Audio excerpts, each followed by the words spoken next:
साथियों, जय हिंद, जय भारत, वंदे मातरम। नमस्कार। मैं आपका साथी वेटरन ओम प्रकाश जाजड़ा, एडवोकेट, जैसलमेर।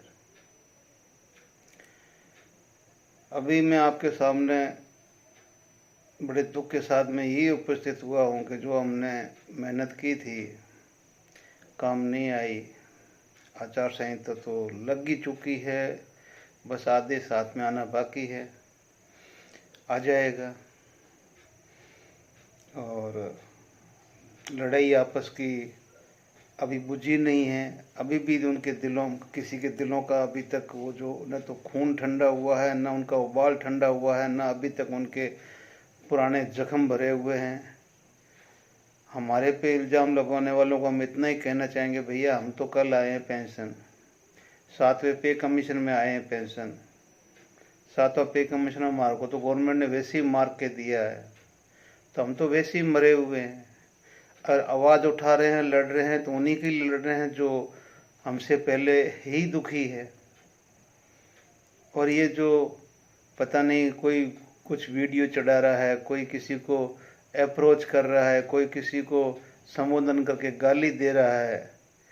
भाई ऐसा है कि जंतर मंतर के ऊपर मैं यही बोलूँगा कि भाई मुझे, मेरे पास में जिसने भी जो कुछ भी दिया है, भाई मेरे से किसी आदमी ने सीधी बात नहीं की है। पता नहीं क्यों उनको मेरे बारे में, ये तो पता होगा, कुछ भी होगा, ज़रूर उसने अपना सबूत देते हुए मेरे से बात की है कि भाई साहब ऐसी बात है और ये चीज़ है, इस तरह से ये सब कुछ गड़बड़ हो रहा है और सही हो रहा है। भाई कोई दावा करता कि हमने 14 बार रक्षा मंत्री से मिल गए, तो 14 बार मिल लिए तो भाई कुछ तो होना चाहिए ना। 14 बार मिलने के बाद में क्या कभी कुछ बिल्कुल ही वॉश? अभी इस 13-14 महीने में तो तुम्हारे को किसी ने कुतिया भी नहीं पूछा है जंतर मंतर से। बड़ी मुश्किल से तुम्हारी एकता बनी, और एकता बनी तो क्या, क्यों नहीं स्वीकार करते हो भाई? अर्जुन सिंह राठौड़ का नाम लेते हो। राठौड़ ने एक ही तो गलती की है ना यार, जो 4 पैसे इकट्ठे हुए हैं उसको तुम लोगों को फालतू खर्च करने नहीं दिया। बस कर लो बदनाम, उसको भी कोई फर्क पड़े तो, मिल जाए तो। पैसा तो जिनका है वही खर्च करेंगे, तुम तो नहीं कर पाओगे। क्योंकि तुम तो, अगर तुमने एफईए बनाया था तो आज भी मैं बोल रहा हूँ, तुम लोगों ने एफईए में कभी सहमति पत्र ही नहीं दिया था। एक दो ने तुम्हारे किसी ने दिया था तो उसने अपना जो 4 पैसा था तो वापस ले लिया। कौन से पैसे की बात कर रहे हो? 13 लाख, 14 लाख, 15 लाख। लेकिन तुम्हारे अंदर जमीर नाम की कोई चीज बाकी है तो कम से कम दुनिया के सामने अपना रखो भाई, कि हम 20 तारीख को बैठे थे, हमारा ये है पर डे का हिसाब या जो कुछ का हिसाब था। अभी परसों बेचारा हरबाल बोल रहा कि भाई एक पैसा भी नहीं बचा है, पंजाब से लाके पैसे खर्च कर रहे हैं। तो कोई लिख रहा ग्रुप के अंदर, क्या यार रोडे बनवाई है क्या वहाँ पे, या कुछ ऐसा किया है कि क्या, कहाँ खर्च कर दी है? ठीक है ना। 23 तारीख का खर्चा तो वो एफई के खर्चे में से उठा है सब कुछ ही, और कौन सा आपका उसमें है? बाकी जो 20 तारीख का जो बैठे थे उस दिन वो पहलवान ने खर्चा किया है, जो नवंबर मीटिंग हुई थी वो पहलवान ने खर्चा किया है। आपका कोई ऐसा बड़ा आंदोलन अभी तक हुआ नहीं है। 10-20-50 आदमी आए हैं, उनना भी मैंने बीपी वालों से, फैजाबाद वालों से, सभी से कंफर्म किया कि भाई आप लोग गए थे उस दिन संसद घेराव में? तो बोला भाई हम वहाँ उस दिन भी हम अपना पॉकेट से पैसा दे के वहाँ खाना खा के आए, 4 पैसे दे के आए हैं। उस दिन रसीद नहीं काटी थी जब तक आपका वो था।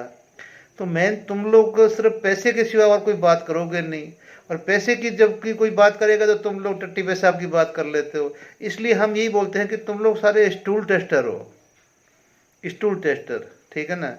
शुक्र है कम से कम आप लोगों ने हमारी टट्टियाँ, हमारी दस्तें, ये सब कुछ देखी, महसूस भी किया, हमारा पागलपन, हमारी बीमारी और हमारा जो कुछ भी था, ये में बहुत मतलब वो है। ठीक है ना। आप लोगों ने जीते जी जिनका फूल भी चढ़ाया, जूतियाँ भी मारी। हमने सिर्फ और सिर्फ आपको समझाया कि भाइयों ये एक सैनिक का कर्तव्य नहीं है, ये एक सैनिक सभ्य समाज का काम नहीं है जो तुम कर रहे हो जंतर मंतर पे। दुनिया अंधी नहीं है भाई, सब देख रही है कि तुम्हारी मंशा क्या है और मुझे बड़ी खुशी होती है कि 13 महीने में तुम लोगों अपनी मंशा में बिल्कुल पास हो गए हो। न तुम्हें सैनिकों की एकता होने दी और न एक होकर उनको सरकार तक पहुंचने दिया और न उनको उनके हक मिले। और तुम्हें वैसे ही उसकी कोई चिंता नहीं है, क्योंकि तुम लोगों ने पीछे वाले दरवाजे से जो अपना कॉन्ट्रैक्ट कर रखा है जिनके लिए कि हम एकता नहीं होने देंगे, हमारी गारंटी है, तो भाई उसमें तुम कामयाब हो। हम फेल है उसमें। हमने अगर दिग्गज वीरांगना महासंघ तक बना लिया, सब कुछ कर लिया, इतने बड़े बड़े कर लिए, तो भी हमारे से ज़्यादा पब्लिक फेथ आप पे करती है भाई, क्योंकि इस दुनिया में सच बिकता नहीं है, झूठ बिकता है। झूठ आपके पास में, हमारे पास तो सच का एक सच की पुड़ी की कोई खरीदता नहीं है। कलयुग है, इसमें झूठ बिकता है। झूठ आप लोगों के पास में खूब बिक रहा है, खूब बेचो, ठीक है ना। अब कुछ महंगा भी कर दो भाई। OROP 2 का तो क्लियर हो गया है, कुछ नहीं होने वाला है, कुछ भी नहीं होने वाला है। ना 7th पे कमीशन में जब कोर्ट ने हार लगा पीछे कर लिया कि भी ये पॉलिसी मैटर, हम इसमें हार नहीं डालेंगे। और सरकार आपको वैसे भी कुछ नहीं समझती है कि भाई ये तो 10 पार्टियों में मिलकर लड़ रहे हैं, और विशेष तौर से जंतर मंतर में तो ऐसा कोई रिप्रेजेंटेटिव नहीं है कि जो सरकार से बात कर सके, बिल्कुल ही। अगर तुम 13-14 बार मिलते, तुम्हारा अगर थोड़ा बहुत भी स्पेस बना होता भाई, तो इस 13 महीने में कम से कम 5 मिनट की मुलाकात तो हो जाती है ना तुम्हारी। तुम हो तो वही आदमी ना, वही डिग्निटी है तुम्हारी, सब कुछ मेंटेन की हुई। तो फिर क्या इस 1 साल में आप लोगों को बुला के क्यों नहीं पूछा, बात किया भाई, ठीक है ना। क्योंकि तुम्हारा उद्देश्य कुछ जो था, उस उद्देश्य में तुम कामयाब हो रहे थे, और गवर्नमेंट ये चाह रही थी। बाकी जो हमारे साहब ने अपने कोर्ट में केस डाले हैं, कोर्ट जब फैसला देगा तब तक हम जिएंगे मरेंगे, कोई बात नहीं। वो साहब जो कोर्ट से फैसला ले रहा है वो भी जिएगा मरेगा, किसको पता है, एक दिन तो सबको न जाना है ना। और सरकार को ये सबसे अच्छा मौका मिल गया कि भाई कोर्ट में केस चल रहा है, हम उसमें कुछ नहीं कर सकते, कानून में हस्तक्षेप नहीं कर सकते, और कोर्ट गवर्नमेंट की पॉलिसियों में हस्तक्षेप नहीं कर सकता है। वाह भाई वाह, ठीक है ना। इनकी जुगलबंदी भी ठीक है। तो आखिर कुल मिला के अब बोल रहे हो वो उसका वोटर, वो उसका वोटर। भाई इस हिंदुस्तान के अंदर लोकतंत्र है, कोई कांग्रेस को देगा, कोई बीजेपी को देगा, कोई आपको देगा, कोई किसी और पार्टी को देगा, वोट तो देंगे ना भाई, ठीक है ना। अपना मताधिकार तो प्रयोग करेंगे वो। आज हम सिविल सोसाइटी में आए हैं, हमारे एक पेंशन के साथ बाकी भी बहुत काम होते हैं, ठीक है ना, सिविल सोसाइटी के अंदर तो रखनी पड़ती है। हम आप जितने वो डेडिकेटेड नहीं हो सकते हैं कि भाई हम तो राजनीतिक वाले के घर में पानी पिएंगे नहीं, रोटी खाएंगे नहीं, राजनीतिक वाले को घर जाएंगे नहीं, ना अपने घर में उसको कदम रखने देंगे नहीं, इतने तो बाकी हिंदुस्तान वाले लोग नहीं कर सकते। सबसे बड़ी बात है कि तरन तारण साहब का को छोड़ के इस हिंदुस्तान में कोई पार्टी है ही नहीं जो OROP के ऊपर कोई बात कर सके, कोई है ही नहीं भाई। जब है ही नहीं तो फिर आप ही तो हो, माई बाप हो। ये दाढ़ी मदर पता नहीं कहाँ कहाँ को ऑडियो डाल रहा, वो डाल रहा, ये डाल रहा। अरे बेवकूफ मेरे भाई, तू अच्छा इंसान है, तेरे में अक्ल नहीं है। अक्ल जो तेरी है ना वो गधे वाली है। जिस दिन तेरा पहला वीडियो मैंने सुना था, पहला वीडियो, तो मैंने तेरे को बोला था भाई अगर तू सैनिक है तो सैनिक आदमी का ये सब भी आवाज नहीं होती है, ये विचार नहीं होते हैं। तो उसी दिन मैं तेरे को डिक्लेयर नहीं कर दिया था ना। उसके बाद में हमारी पर्सनल व्हाट्सएप भी हुई ना, फिर भी तूने बोला ना चढ़ती कला साहब कोई बात नहीं। क्यों लोगों को बरकरार है?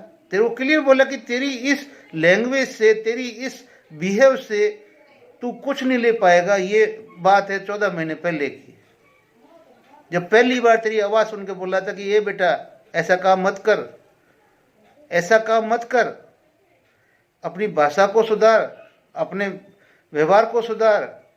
ये सैनिक समाज है, हम लोग मरते दम तक कानून तिरंगे झंडे से बंधे हुए हैं, लेकिन तेरे लिए तो नहीं है, क्योंकि फौज में जो तूने किया है तो लोगों को बता ही रहा ना क्या किया है। तेरे यूंट वाले बता ही रहे हैं, तेरे को कुछ बता रहे हैं। आज मेरे यूंट वाले तेरे को बहुत कुछ बता रहे हैं, पता नहीं कौन बता रहा है तेरे को। इतनी तो मुझे गारंटी कि जिस बंदे ने मेरे साथ 1 साल नौकरी की है सेना आयुध कोर के अंदर, 1 साल नौकरी की है ना, मुझे पता है कि वो बंदा कभी भी मेरे पीछे कोई मेरी बैक बाइटिंग बात नहीं कर सकता, क्योंकि मैंने कभी ऐसा कुछ किया ही नहीं है।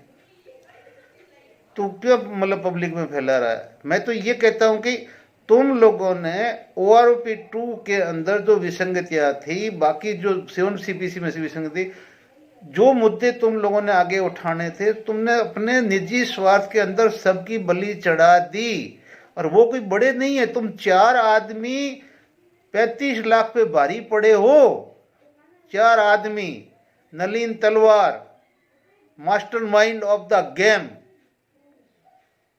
और कभी चाहोगे ना तो सीरियल के अंदर कम से कम 150 आदमी की बाइट मैं रिले बना के आपको पूरा ऑडियो डालूंगा। किसी को सुनने की हिम्मत है ना कि भी हम 1 घंटा सुन सकते, तो मैं कम से कम वो उतना ही जो तुम लोगों के बारे में पब्लिक व्यू मेरे पास में आते हैं, और वो भी लिखे हुए नहीं, ऑडियो में या वीडियो में या जहां से भी, तुम्हारा वो सारा उसमें मैं देता हूं। सेकंड नंबर, महान आत्मा कपिल, जिसका पेंदा खुद का ही नहीं है, वो क्या करेगा भाई। तीसरा, आंख मारने वाला गोसर साहब, मैं राजनीतिक नहीं हूं, तो तू वहां पर वो आप पार्टी से टिकट किसे मांग रहा था? तेरा फॉर्म भरा हुआ भी लोगों ने भेजा है ना कि ये देख टिकट के लिए फॉर्म भरा था, ठीक है ना। अब तो उसको मतलब उसमें डाल दे, लेकिन जब भरा था तब तो लोगों ने तेरे वो साथ में चल के वो सब कुछ किया था ना, वो जिंदा बैठे मरे थोड़ी है। तो 3 तो तुम हो गए। चौथा, अभी तक मैं हरपाल के ऊपर था, लेकिन हमें बाद में चला कि भी ये भी तो दस्तों को सूंघने वाला ही है, ये भी उसमें मतलब क्वालिफिकेशन हाजिर करने की। हम सोच रहे कि भी ये व्यवहारिक आदमी होगा, लेकिन बाद में पता चला कि ये तो आप लोगों का डॉक्टर है, जिसने आपका माइंड वॉश करके आपको इस तरह का बनाया है। अब हो गया। रही बात बापू की, तो बापू ने बेचारे ने पहले ही कह दिया कि पुत्र, मेरे पास में बापू की सारी बातें वो है, ठीक है ना, जब चाहोगे मैं भेज दूंगा। पुत्र, बच्चे अपने बच्चे का गला नहीं घोंटा जाता, बस वो ये उस बुजुर्ग की दर्द है। अपने बच्चे का कभी कोई बाप गला नहीं घोंटता, मैं नहीं घोंट सकता। और उस दिन में पुत्र, मैं कोई बेवकूफ नहीं था जो मैंने फूल उनके ऊपर चढ़ाए फेंके हैं। मेरी भावना को किसी ने समझा नहीं समझा तो नहीं समझा, बदनाम किया तो करने दो। लेकिन जब मैंने बात की तो उन्होंने क्लियर बोला, और उसके बाद में मैंने तो उनके चरण छू के पीछे हो गया। मैं उस पाप में भागी नहीं हूं। बनाओ तो आपकी मर्जी, जूते ये मार रहे हैं, जो कुछ कर रहे हैं ये कर रहे हैं, मेरा कहना मानते नहीं हैं। क्लियर बोल रहा है। मैं आपको उनके खुद के बोले हुए ऑडियो दे सकता हूं भाई। बापू की आवाज तो पूरी दुनिया जानती है ना। और वो बोल रहे हैं कि मैं जाऊंगा तो इस बार तो बहुत समझाऊंगा, वो समझाऊंगा, हर बार बोलते हैं। अरे तुम लोगों के अंदर जब जन्मजात संस्कार ही नहीं तो किससे समझोगे भाई, ठीक है ना। इसलिए OROP 2 7 पे कमीशन की तो ऐसी तैसी हो गई है। पहले अफसरों ने कर दी थी, अफसरों को बोल रहे थे, फिर गवर्नमेंट को बोल रहे थे, फिर ब्यूरोक्रेसी को बोल रहे थे, फिर तुम लोगों ने खुद ही कर दी है। अब कम से कम आने वाली के लिए अगर अभी भी कम से कम एक प्लेटफॉर्म पे आ जाओ, और दिग्गज वीरांगना महासंघ वालों आपके साथ हूं, लेकिन चैलेंज कर रहा हूं कि जिस गति से आपकी गाड़ी चलेगी ना, तो फिर ये गाड़ी भी पीछे रहेगी।